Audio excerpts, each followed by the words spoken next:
Okay, so we're gonna make some summer sausage, and here's about where we are. We got our casings, which have soaked. They should be ready to go. We have 6 pounds of meat here, already mixed up, ready to go. And to that, we're going to add the cheese. The cheese has actually been freezing for a couple of hours, so that it'll be hard enough to mix without really breaking up into tiny little pieces.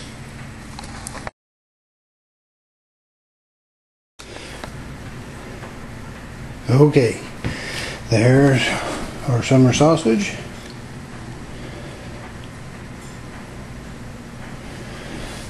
It's about 6 pounds of meat, and I had 2 pounds of cheese. I ground up, I probably used half of that, and that's what we got. It's time to go put out there in the smoker.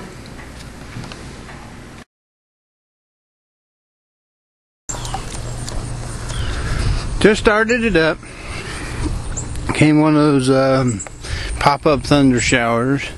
Didn't do much, but I ain't gonna turn the water down. Let's see what temperature she looks like. Right. Okay, we keep the lens from fogging up after that pop-up thunderstorm. See, there we go. We got that.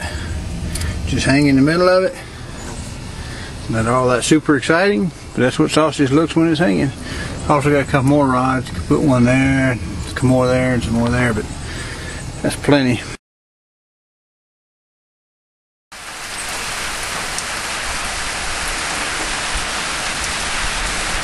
Well, I guess I should say something about the ingredient, summer sausage and stuffing and how to do it, but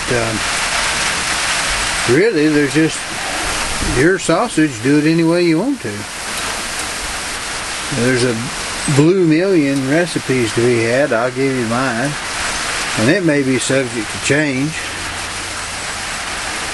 But well, I don't know. You can overdo it with the spices. I think garlic being particularly one of them that you get too much of, and liquid smoke. I've been using a liquid smoke from the LEM cells. Bass Pro carries it, so it's easy to come by. And it's pretty concentrated, so you really don't use that much. And it goes quite a ways. So, but you don't want to use too much liquid smoke, because it tends to make it kind of bitter-like.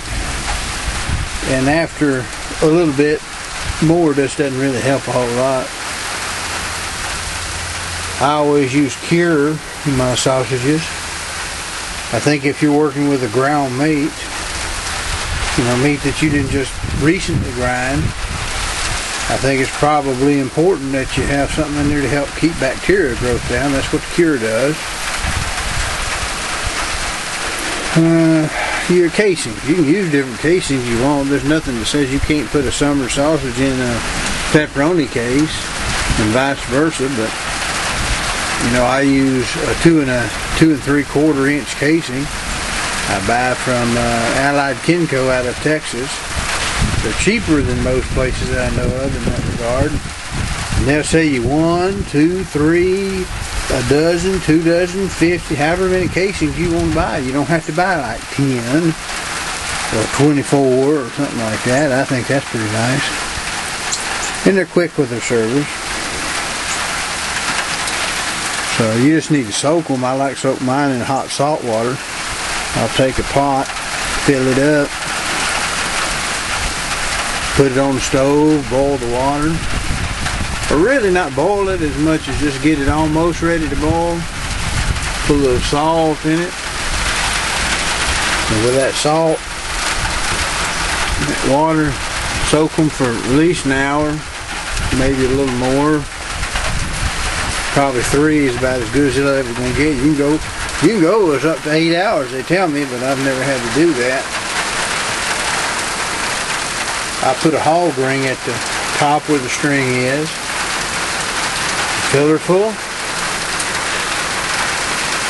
and then push her down, squish her nice and tight, bundle the casing, put your hog ring on, and that's it. Then you're ready to cook it.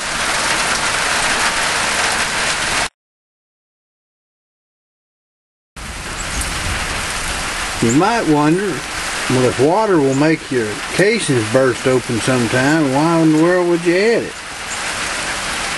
Well, I like to take my Cure, the salt mixture.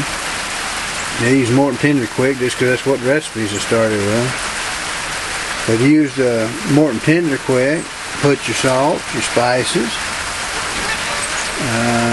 your liquid smoke, anything you want. You mix that up in the water, and when you add the water slowly to your meat, what it does is it helps it blend in there better. And if you're running a small tube, something like a 3/8 or something like that, like doing a snack stick, it'll help your processor push it better. And that can be a real issue if you depending on your equipment that you've got. If you got one of the big nuclear powered diesel generator version industrial strength casing operated machinery, you probably don't need it. But if you get the old cheap internet version stuffers, that can really have an effect on it when you run into small tubes. And it does make it easy to fill voids and change shape and things like that. So some recipes may or may not call for it. I like to use a little bit, but not too much. Well, cooking temperature is another personal choice you've got. You'll see a lot of recipes say 300 degrees for an hour. Some will be 165, 175 for 8. Some of them are 200 degrees for 6 hours, that sort of thing. And it's really your choice. It's really your choice what you want to do, how you want to cook it. One thing to note, though, if you cook fast, you know, the high temperature, and you have a lot of water, if you add beer or wine or have a real wet mixture or a lot of fat in your meat, then that'll tend to burst your casing. And that, you know, again, that's not the worst thing happen, but it can make a mess. Kind of ruin a lot of effort when your casing splits on you. But again, that's sort of a personal choice. If you're going to cook them pretty hot like that, you might try cooking the casing like a natural hog casing, which can work for summer sausage, or sheep casing, because they'll stretch on you. So, or you can just simply not stuff them real full and give a little bit of room for expansion. But on like a summer sausage like I'm cooking today, it's a fibrous casing, and it's really kind of almost like a paper. And that paper will hold up pretty good. I mean, you stuff it pretty tight. So, I guess that's about all that.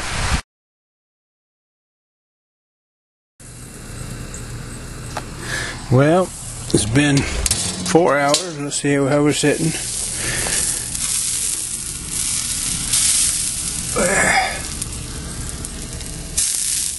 Smoke pot's still generating. Fire looks in good shape, to tell you the truth.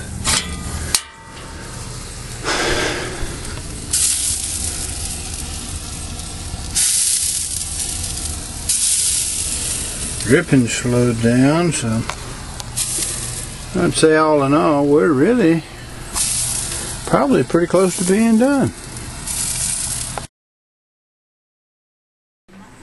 See, there you are, the finished chilled overnight product. And here's what the sausage looks like sliced up.